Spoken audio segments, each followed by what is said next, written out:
Hola, mi nombre es Joyce Macías.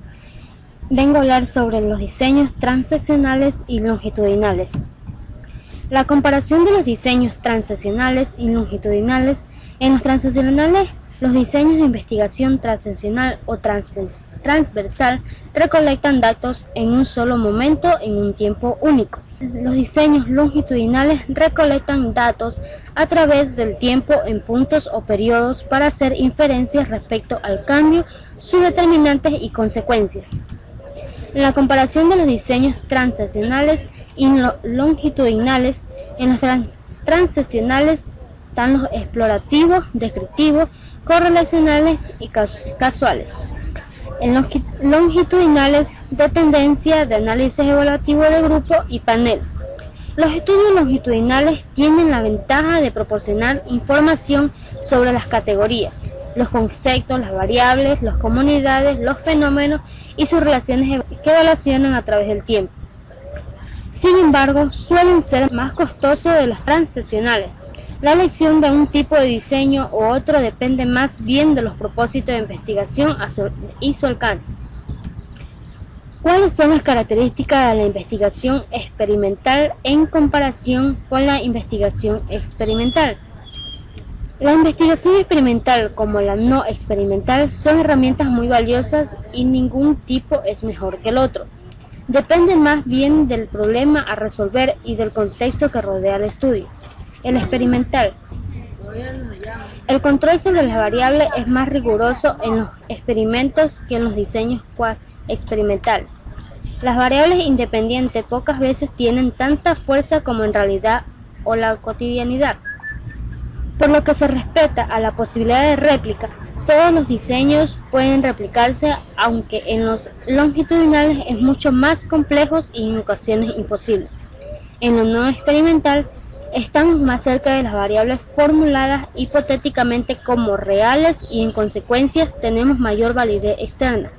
En resumen, ambas clases de investigación, experimental y no experimental, se utilizan para el avance de conocimiento y en ocasiones resulta más apropiado un tipo u otro, dependiendo del problema de investigación al que nos enfrentamos.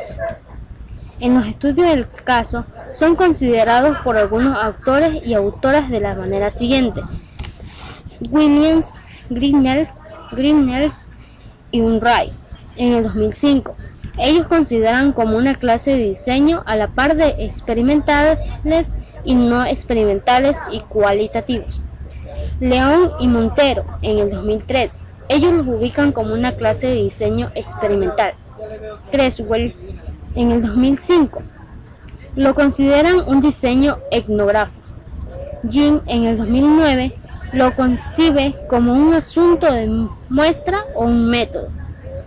Hernández, Sampieri y Mendoza en el 2008 estudios que al utilizar los procesos de investigación cuantitativa, cualitativa o mixta, analizan profundamente una unidad para responder el planteamiento del problema, probar hipótesis y desarrollar alguna teoría. Los estudios del caso. Con el fin de vincular los alcances entre tipo de estudio, hipótesis y diseño de investigación, revisamos la siguiente tabla. En el estudio explorativo, en la hipótesis no se establecen lo que se puede formular, son conjeturas iniciales. En los posibles diseños transaccionales descriptivo preexperimental. En el estudio descriptivo es la hipótesis descriptiva. Posibles diseños preexperimental transaccional descriptivo. En el estudio correlacional están las diferencias de grupo sin atribuir casualidades y la correlacional. En la diferencia de grupo sin atribuir casualidades está en los posibles diseños cuasi experimental, transaccional, correlacional, longitudinal, no experimental. En la correlacional es cuasi experimental, transaccional, correlacional, longitudinal, no experimental. En el estudio explicativo, diferencias de grupo atribuyendo casualidad y casualidades. En diferencias de grupo atribuyendo casualidad experimental, cuasi experimental, longitudinal y transaccional. Casual, cuando hay base de inferir casualidades un mínimo de control y análisis estadístico para analizar relaciones causales.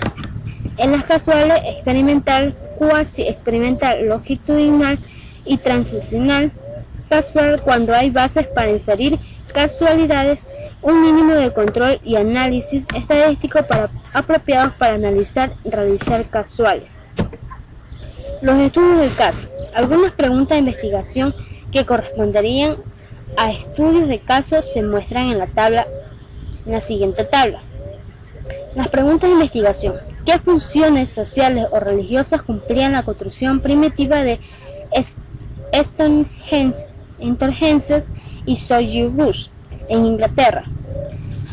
¿Por qué se divorciaron Lupita y Adrián? ¿Cuáles fueron las causas que provocaron el desplome de un avión determinado? ¿Cuáles son las razones que llevaron al estado de esquizofrenia a Carlos Godoy? ¿Quién sería el asesino en un determinado crimen? ¿Cómo era la personalidad de Robert Kennedy? ¿Qué daños de infraestructura de cierta comunidad causó el gran tsunami de 2004? ¿Cómo puede caracterizarse el clima organizacional de la empresa Lucimex? Gracias.